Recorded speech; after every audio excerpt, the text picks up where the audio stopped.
What comes to mind if you hear the word UFO? Probably something like this. A flat circular-shaped craft with a light source at the bottom and a hemisphere-shaped part on the top. With good reason. This representation has become ingrained in popular culture as it relates to alien spaceships. In this video, however, I want to discuss a different UFO phenomenon.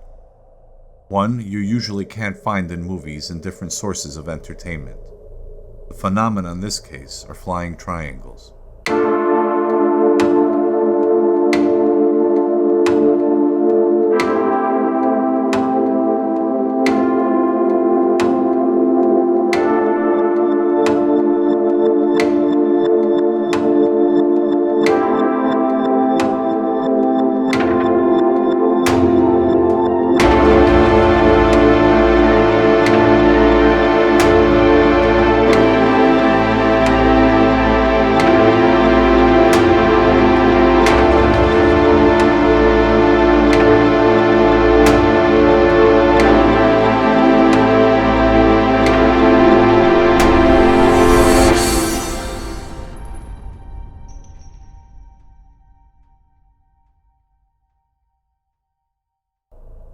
Triangle-shaped UFOs are seen across the world.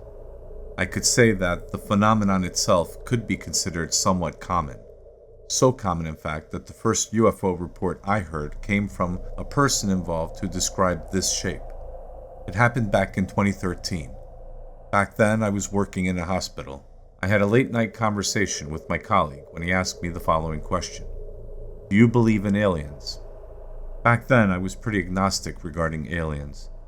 I assumed that there's life outside our planet, but whether extraterrestrial civilizations visited our planet on saucer-shaped spaceships, I didn't have a strong opinion about that. Nonetheless, I was open to the possibility. After informing my colleague on my stance on this issue, he told me the following story. One year, my colleague was driving on the roads of Hungary.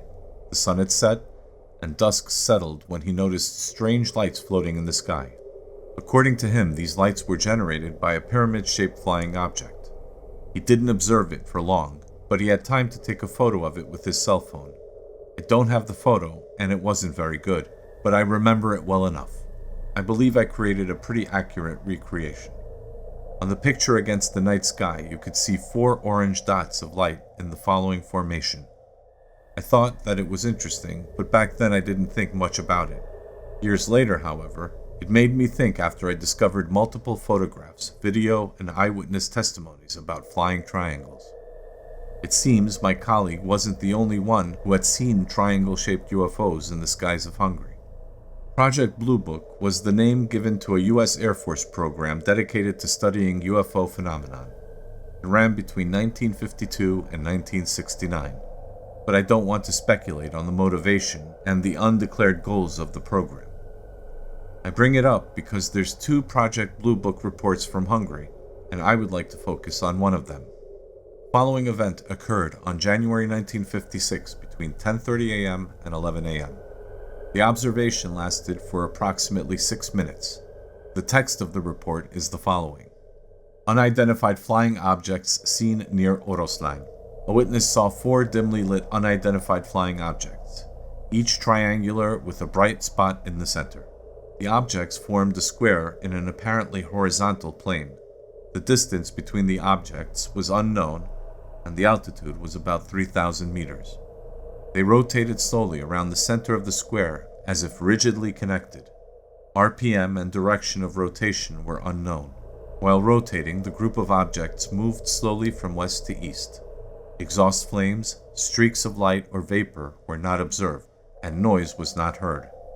The weather during the observation was clear and cloudless. Visibility was 100% windless, and the moon was not observed. I'll link the report in the video description in case someone wants to check it out for themselves. The most significant case of a triangle UFO sighting was probably the so-called Belgian UFO wave lasting for half a year between 1989 and 1990, during which multiple people had witnessed large triangle-shaped flying objects, with 4 sources of light at the bottom of these objects. These pictures were taken during this time, although there are skeptics out there who would tell you that they're all hoaxes.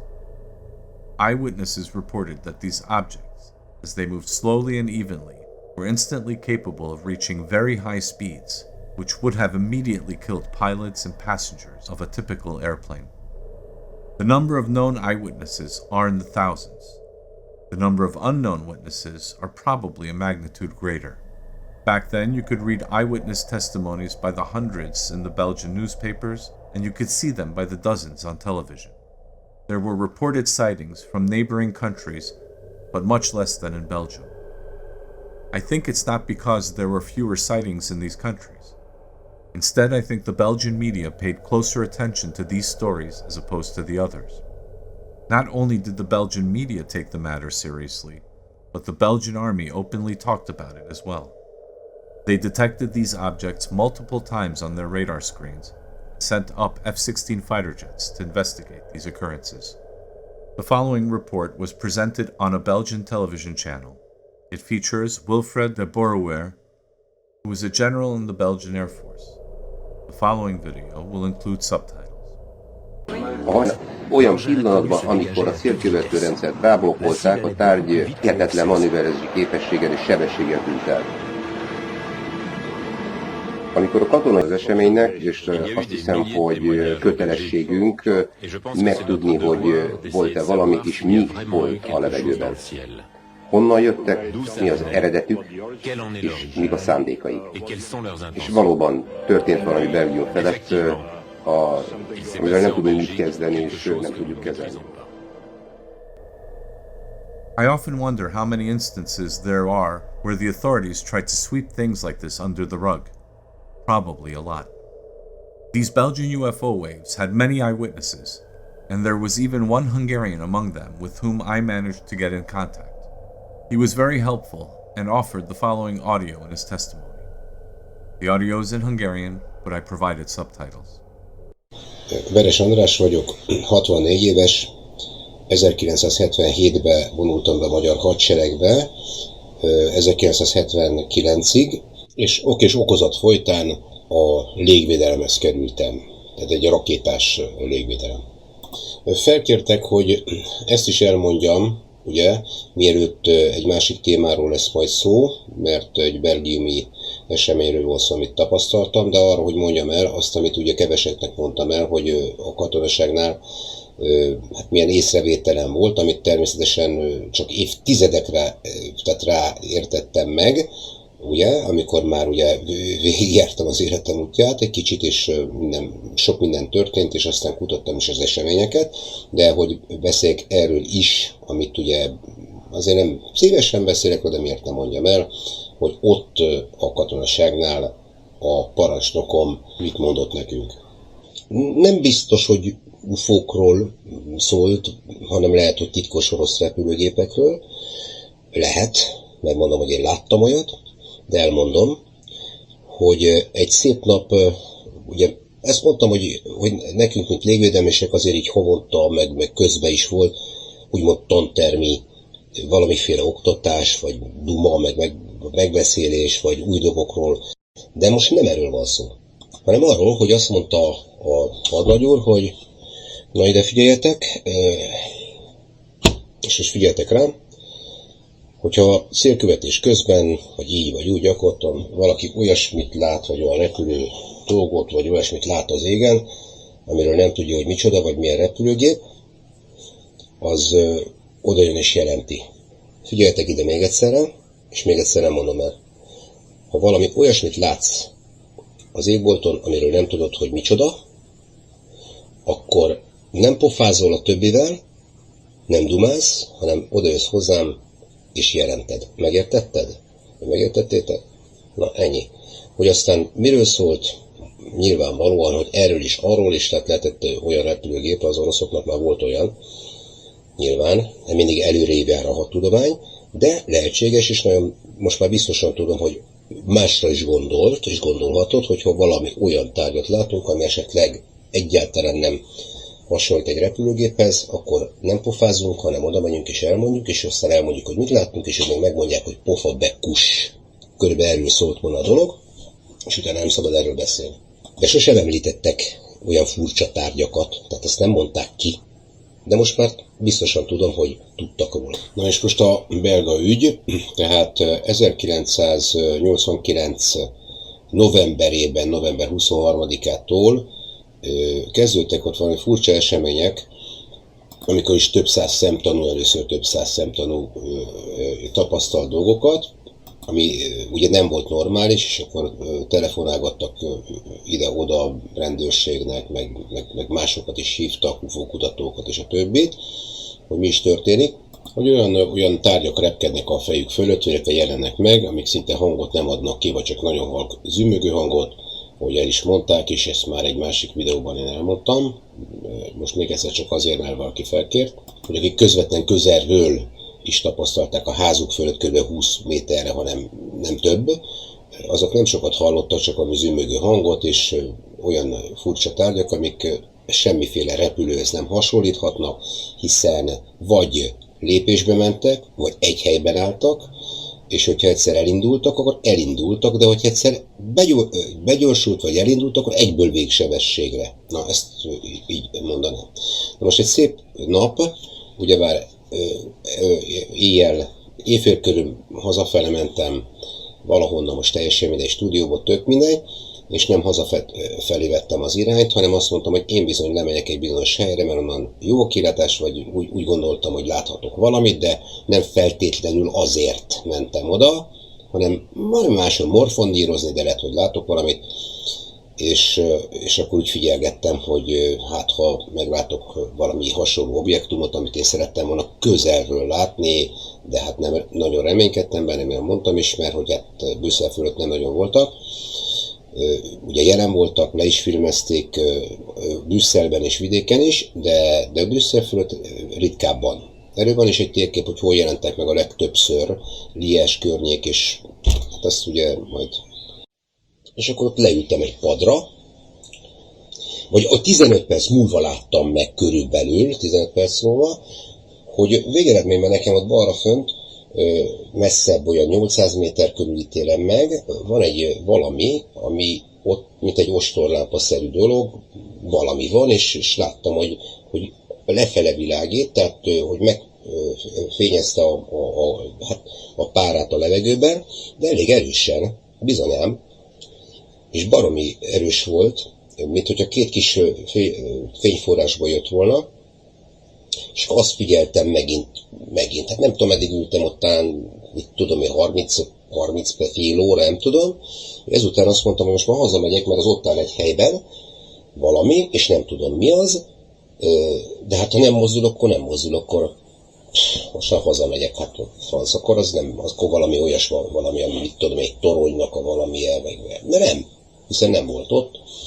Tehát így mondom, főleg is megyek most már, mert megyek, és úgy válszorgok, ott a hátam mögött is látszik, ott parkolt az autó, hogy akkor jó, akkor megyek, de azért csak úgy visszanéztem, hogy még egyszer megnézem magamnak, hogy mi a franc az, és akkor már nem ott volt, ahol láttam, hanem nekem balra elmozdult, tehát távolság arányban elmozdult, tehát már nem ott volt.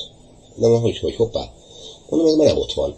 Tudtam mihez tájékozódni. Ott volt az a kéményszerű dolog az építményen, ahhoz viszonyítva, meg ott a fák voltak, és akkor hát persze nyilván, ahogy el is mondtam, hogy egyből arra gondoltam, hogy te jó ég, ez lehet, hogy pont az a tárgy, vagy valami, és akkor gyorsan hogyan fogom én ezt megnézni, és most akkor beülök az autóba, és megyek utána, mert tudtam, hogy merre van, és merre van, ahol az a rész, és ott autóút, meg parkolók, meg mindenféle van, és ott meg tudok állni, és közelebbről megfigyelni, de ez így átfutott a fejemen. És akkor abban a pillanatban, hogy én ezt így gondolnám, vagy hogy hú, akkor most ülök az autóba, akkor csak annyi volt, hogy ugye mozdul, és csak egy szempillantás alatt jobbra az ellenkező irányba eltűnt. Mintha kilőnék egy nyomjelzős lövedéket valamerre, de csak az első részét láttam, azt a kis csok. Érted? Tehát ennyi fény, és utána eltűnt. És akkor távolban néztem, hogy merre lehet, hogy esetleg megjelenik, vagy valami, és akkor messze tehát még fölfogtam, addig megjelent egy kis tehát világító pont, de azt hiszem, hogy olyan minimum És akkor körülbelül olyan 35 vagy 40 km, 35 lehetett minimum.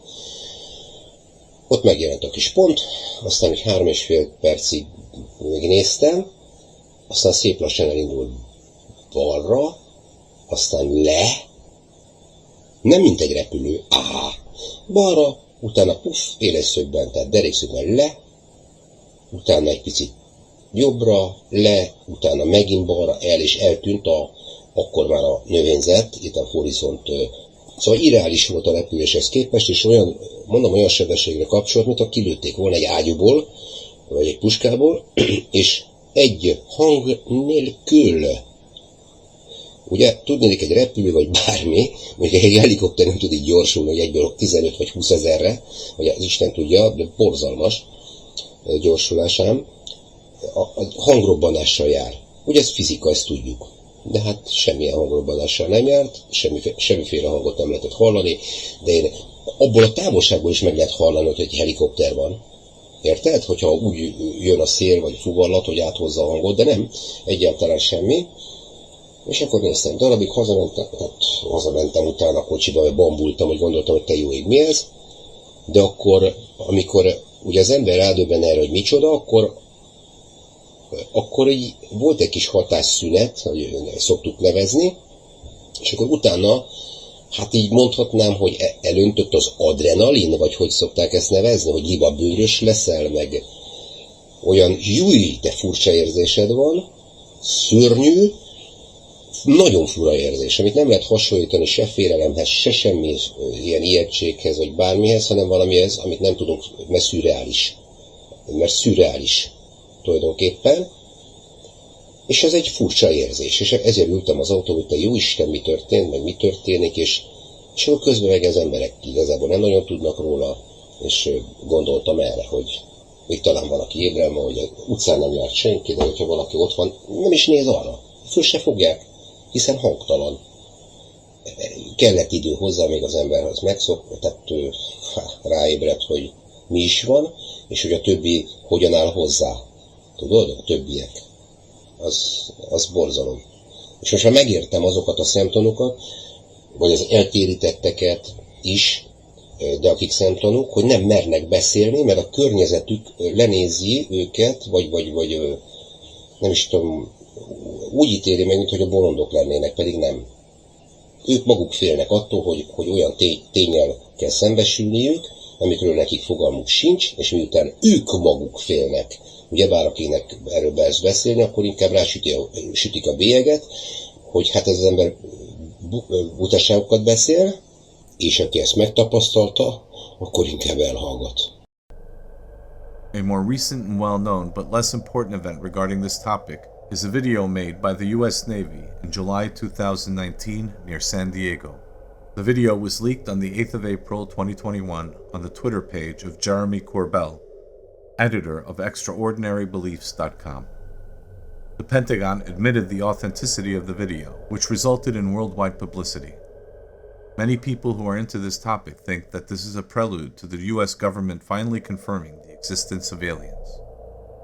Personally, I have my doubts, but I have heard other ideas about which I'm also skeptical. I talked to some of my friends about this topic.